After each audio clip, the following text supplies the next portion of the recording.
আসসালামু আলাইকুম। আমাকে অনেকেই বলেছেন, আমার এই বিভিন্ন কন্টেন্টে যারা কমেন্ট দেন, কমেন্ট করেন, তারা বলেছেন, অনেকে মেসেজ দিয়ে বলেছেন যে দেশের এই জ্বালানি পরিস্থিতি নিয়ে যেন আমি একটা কন্টেন্ট করি। আসলে জ্বালানি পরিস্থিতি নিয়ে কী বলবো? এটা একটা বৈশ্বিক সমস্যা এই মুহূর্তে। পৃথিবীর এমন কোনো দেশ নেই যেখানে জ্বালানির সংকট দেখা যাচ্ছে না। সেটা আমেরিকায়, খোদ আমেরিকায় যেমন আছে, এরকম পৃথিবীর প্রত্যেকটা উন্নত দেশে, ইউরোপের দেশগুলোতে, অস্ট্রেলিয়াতে, সব জায়গায়, কানাডাতে, সব জায়গায় কিন্তু এই মুহূর্তে জ্বালানি তেলের একটা ক্রাইসিস। এবং এই ক্রাইসিসটার একমাত্র কারণ, অন্য কোনো কারণ নেই, একমাত্র কারণ হলো ইরানের সঙ্গে যুক্তরাষ্ট্র এবং ইসরায়েলের যে যুদ্ধ চলছে সেটা। এবং এই যুদ্ধ কোথায় যেয়ে ঠেকবে এটা কিন্তু আমরা কেউ জানি না। যুদ্ধে যতই যুক্তরাষ্ট্রের জয়টা অসম্ভব হয়ে যাচ্ছে, ততই কিন্তু আমি যুদ্ধের পরিণতি আরও খারাপ দেখছি। কারণ শেষ পর্যন্ত এমনও হতে পারে, যুক্তরাষ্ট্রে যিনি প্রেসিডেন্ট আছেন ডোনাল্ড ট্রাম্প, ওনার মানসিক স্থিরতা নিয়ে আমার অনেক সন্দেহ আছে।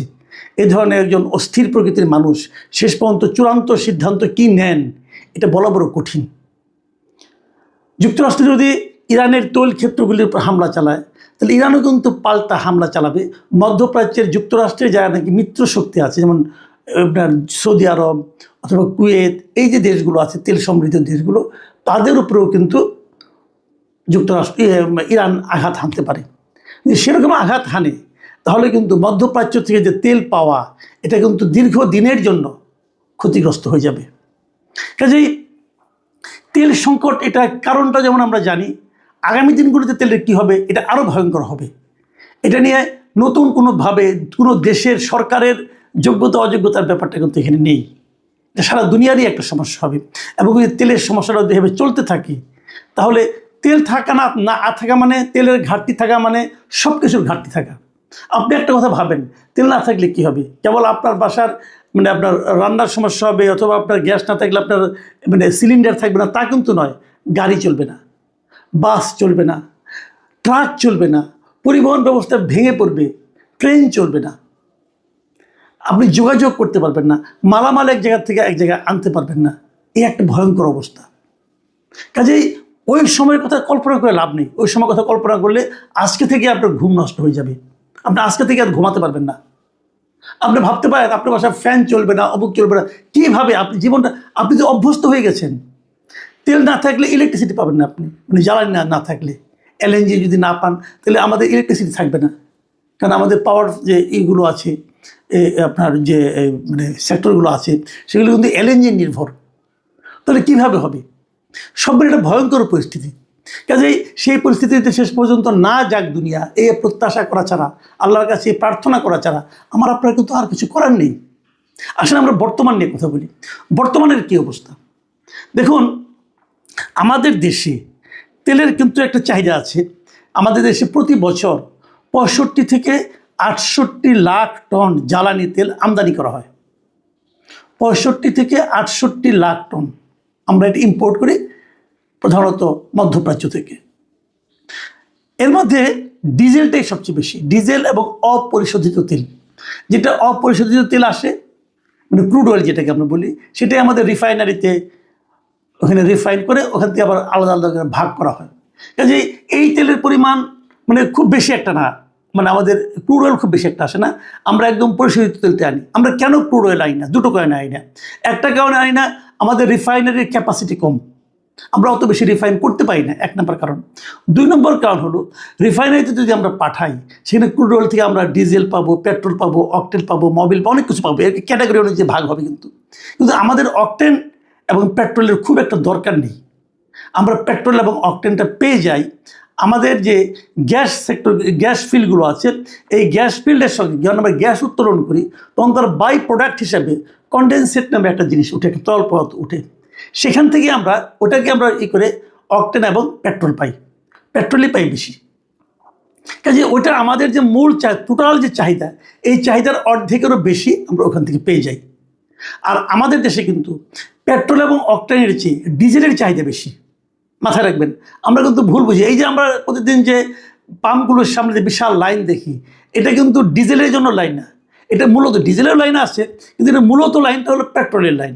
এই যে প্রাইভেট কার বলেন, মোটরসাইকেল বলেন, এগুলো সব কিন্তু পেট্রোল অথবা অকটেনের লাইন।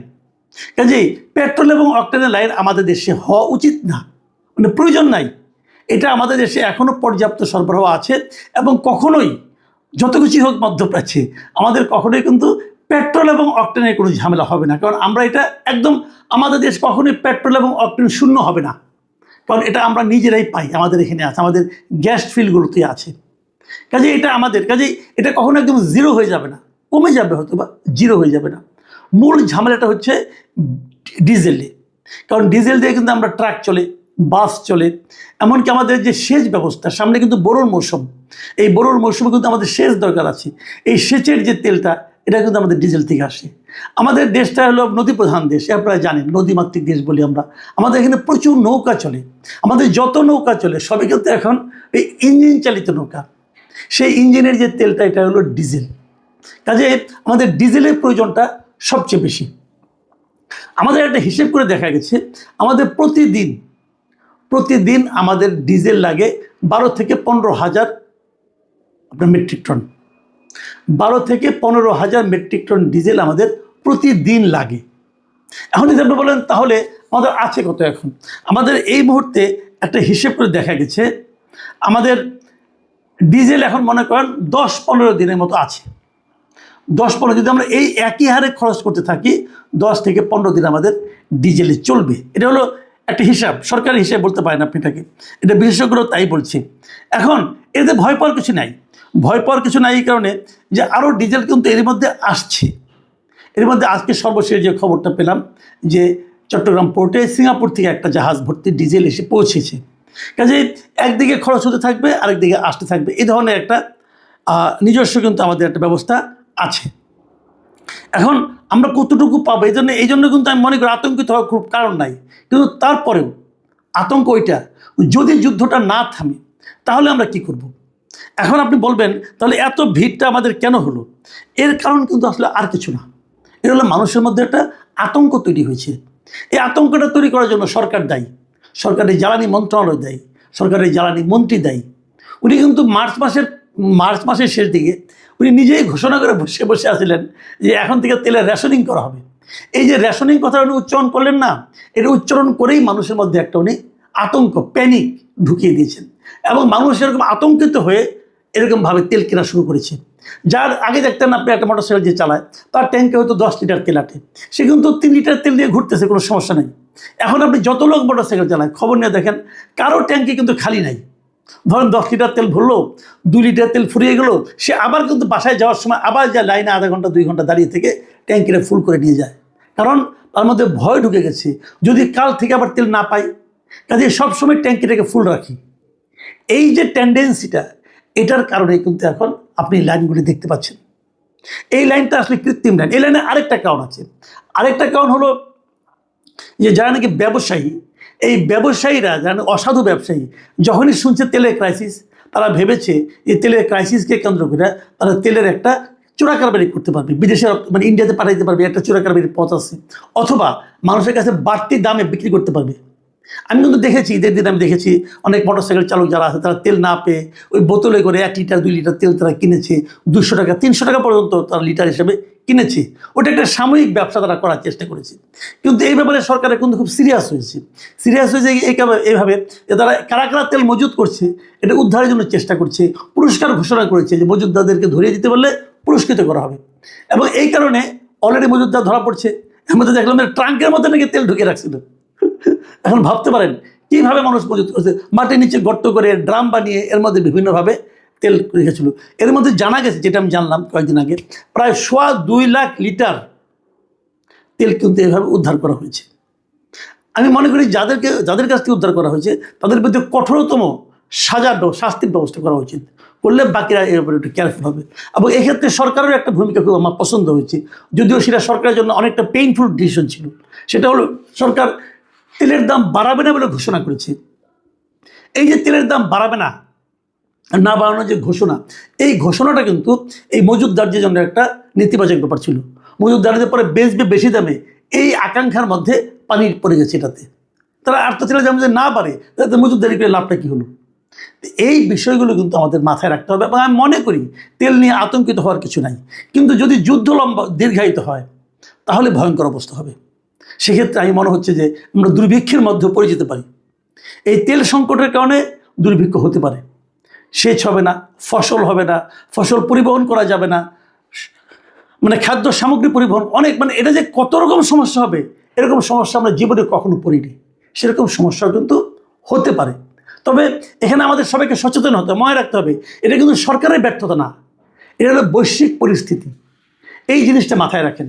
আর আমি সরকারকে বলবো, যখন যে পরিস্থিতি হয়, যখন যে ক্রাইসিস হয়, জনগণের সঙ্গে শেয়ার করুন, জনগণের কাছে সব খুলে বলুন, জনগণকে ভয় দেখাবেন না। আপনার জ্বালানি মন্ত্রী সরকার জনগণকে ভয় দেখিয়েছে এবং ভয় দেখানোর ফল আপনি পাচ্ছেন। জ্বালানি মন্ত্রীকে সতর্ক করুন যে বেশি কথা বলার দরকার নেই। এই সমস্ত আজগুবি কথাবার্তা বলে মানুষের মধ্যে ভয় ছড়িয়ে দেওয়া কোনো ভালো কাজ না। আর যে তথ্য আছে, তথ্যগুলি মানুষকে স্ট্রেট কাট জানান, মানুষ বাস্তবতা বুঝুক। যদি বজ্রপাত হয়, আপনি হয়তো আপনার বাচ্চাকে বলেন না বজ্রপাত হয় নাই, এটা এমনি একটা শব্দ, তাহলে বাচ্চা কি শান্তি পাবে? বজ্রপাতের ক্ষতি কি তাকে বাঁচাতে পারবে? পারবে না তো রে ভাই। কাজেই যখন একটা বৈশ্বিক সংকট আসছে, যে সংকটের জন্য আপনি দায়ী না, সেই সংকট সবার সঙ্গে মিলেমিশে শেয়ার করতে সমস্যা কোথায়? এইটুকু শেয়ারিং তো আপনারা করবেন বলে আশা করি, কারণ আপনাদেরকে তো আমরা এই জনগণের সরকারই মনে করি। এই যে সেই জনগণ তো আপনাদেরকে ভোট দিয়ে পাঠিয়েছি, তো জনগণকে ভয় পান কেন? সব ক্লিয়ার বলুন, পরিষ্কার তথ্য দিন, এক একজন এক এক তথ্য দিয়েন না, আর দয়া করে ভয় দেখায়েন না। প্রিয় দর্শক, এখন এই পর্যন্তই। আল্লাহ হাফিজ।